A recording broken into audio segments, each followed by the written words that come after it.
अस्सलाम वालेकुम नाज़रीन, उम्मीद करती हूँ कि आप सब लोग खैरियत से होंगे। कुखान रिव्यूज़ में आप सबको खुश आमदीद। तो नाज़रीन, ड्रामा सीरियल तुम बिन कैसे जिए के आने वाले एपिसोड में आप देखेंगे कि ज़ैनी बहुत परेशान होती है और वो कहती है कि मैं ज़ारा के लिए बहुत परेशान हूँ। कभी मुझे लगता है कि ज़ारा बहुत अच्छा कर रही है, लेकिन कभी कभार मुझे लगता है कि वो अदील भाई से शादी करके बहुत बड़ी गलती कर रही है, क्योंकि वहाँ पे जो लोग हैं वो उसके बहुत ही ज़्यादा दुश्मन हैं। अगर इसकी शादी उससे हो गई तो ये शादी ज़्यादा दिन नहीं चलेगी। साथ भी कहता है मैं भी इस वजह से बहुत परेशान हूँ। मैं उसे समझा समझा के थक गया हूँ कि वो अदील से शादी ना करे, लेकिन उसे तो हमारी फ़िक्र ही नहीं है। हम लोग वहाँ पे गए उन लोगों से बात करने के लिए, लेकिन उन लोगों ने हमारी बहुत इंसल्ट की और हमें वहाँ से भेज दिया, लेकिन इसे इस बात का एहसास ही नहीं है। वो कहती है कि हाँ, मैं भी उसे समझा चुकी हूँ, आपा भी उसे समझा चुकी हैं कि उससे शादी करना तुम्हारे लिए ख़तरे से खाली नहीं होगा, बेहतर होगा तुम सुधर जाओ। वो कहती है कि नहीं, मैं ऐसा नहीं कर सकती। दिल मुझसे मोहब्बत करते हैं और वो मेरा साथ देने के लिए भी राज़ी हैं। इसी तरह आदिल भी बहुत शर्मिंदा होते हैं और कहते हैं कि अम्मी आपने ये क्या कर दिया, आपने उन लोगों की क्यों इंसल्ट किया। उसकी अम्मी कहते हैं कि हमने अच्छा किया। तो वो कहता है कि अब मैं ये बर्दाश्त नहीं कर सकता, मुझे हर हालत में ही ज़ारा से शादी करनी है। वो वहाँ से रवाना हो जाता है कि वो आगे इनसे माफ़ी मांगे। जब वो यहाँ पे पहुँचता है तो ज़ारा के अब्बू की तबीयत बहुत ख़राब होती है। वो परेशान हो जाता है और कहता है कि अंकल, मैं आपसे माज़रत करने के लिए आया हूँ।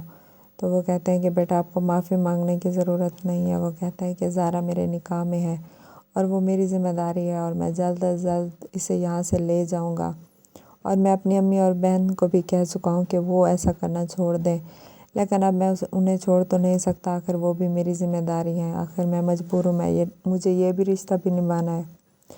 उसकी बहन भी कहती है कि आप मजबूरी में ये रिश्ता निभा रहे हैं। तो वो कहते हैं कि नहीं आपा, मैं तो इसे मोहब्बत करता हूँ और हमारा निकाह भी हो चुका है और ये मेरी ज़िम्मेदारी है और मैं इसे ले के ही जाऊँगा।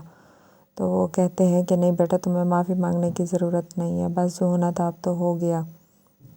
इसी तरह ज़ारा की अम्मी कहती हैं कि अब ये भले ही माफ़ी मांगने आए, लेकिन हम ये रिश्ता नहीं कर सकते। तो वो कहते हैं कि नहीं, ऐसा नहीं हो सकता, हमारी बेटी उससे मोहब्बत करती है और उसके साथ अपनी ज़िंदगी गुजारना चाहती है। तो वो कहती है कि नहीं, क्या वो आपकी खुशियों की खातिर अपनी खुशियाँ कुर्बान नहीं कर सकती। तो वो कहते हैं कि मैं अपनी ज़ात को आगे नहीं रख सकता, अपनी बेटी की खुशी की खातिर मुझे कंप्रोमाइज़ करना होगा।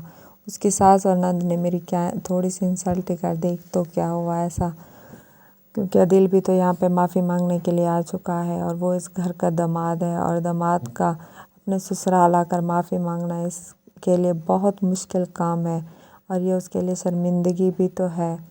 तो वो कहते हैं कि नहीं, आपको ये शादी नहीं करवानी होगी, क्योंकि हमारी बेटी उस घर में कभी खुश नहीं रहेगी। तो वो कहते हैं कि नहीं, अब ये मुमकिन नहीं है। अब वो यहाँ पे माफ़ी मांगने के लिए आए हुए हैं। ज़ारा को भी उसकी बहन कहती है कि मजबूरियों में रिश्ते नहीं निभाए जाते, इसलिए बेहतर होगा कि तुम अभी ये रिश्ता ख़त्म कर दो। तो वो कहते हैं कि नहीं आप भी, ऐसा नहीं हो सकता। तो वो कहती हैं कि वो अपनी फैमिली को तो उनकी गलती का एहसास नहीं दिला सका, तो वो तुम्हारे साथ ये रिश्ता क्या निभाएगा। तो वो कहती है कि नहीं, उसके घर वाले शर्मिंदा हैं और वो भी अब शर्मिंदा है, वो यहाँ पे माफ़ी मांगने के लिए आए हैं, इसलिए बेहतर होगा कि हम उन्हें माफ़ कर दें और हमारी शादी हो जाए। तो वो कहती है कि ज़ारा, तुम कब समझोगी, उसे अपनी गलती का तो एहसास है, वो माफ़ी मांगने के लिए तो आया है, लेकिन उसके घर वाले तो माफ़ी मांगने के लिए नहीं आए, जिन्होंने बाबा को इंसल्ट की और उन्हें वहाँ से निकाला। तो वो कहते हैं कि नहीं आप, अब कुछ नहीं हो सकता, वो यहाँ पे माफ़ी मांगने के लिए आ चुके हैं।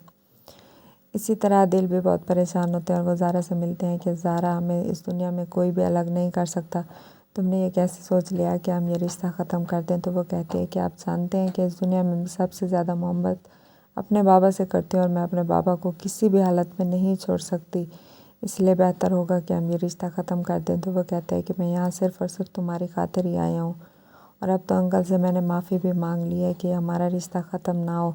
मैं इस रिश्ते को हर सूरत में बचाने की पूरी कोशिश करूँगा, लेकिन तुम्हें भी मेरा साथ देना होगा। वो कहते हैं कि अगर आपकी फैमिली ने मेरी इंसल्ट की होती तो मैं माफ़ कर देती, मैं कुछ ना कहती, लेकिन बात मेरे बाबा की इज़्ज़त की है तो मैं ये बर्दाश्त नहीं कर सकती। आई एम सॉरी, तुम्हें ऐसा नहीं करना चाहिए, तुम्हें यहाँ नहीं आना चाहिए था। तो वो कहते हैं कि नहीं ज़ारा, हमें अगर कोई अलग कर सकता है तो वो सिर्फ़ और सिर्फ मौत है। तो वो कहते हैं कि आप कैसी बातें कर रहे हैं, हमें कोई भी चीज़ अलग नहीं कर सकती और ना ही आपको परेशान होने की ज़रूरत है। तो वो कहती है कि हाँ, अब हम शादी करके रहेंगे, अब तो आपने बाबा से भी सॉरी कर दिया है। तो वो دونوں خوش ہو جاتے ہیں۔ تو ناظرین یہ سب آپ دیکھیں گے آنے والے ایپیسوڈ میں، اور اگر ابھی تک آپ نے میرے چینل کو لائک اور سبسکرائب نہیں کیا تو کر دیں تاکہ تمام مزید آنے والی ویڈیوز آپ دیکھ سکیں۔ تب تک کے لیے اللہ حافظ۔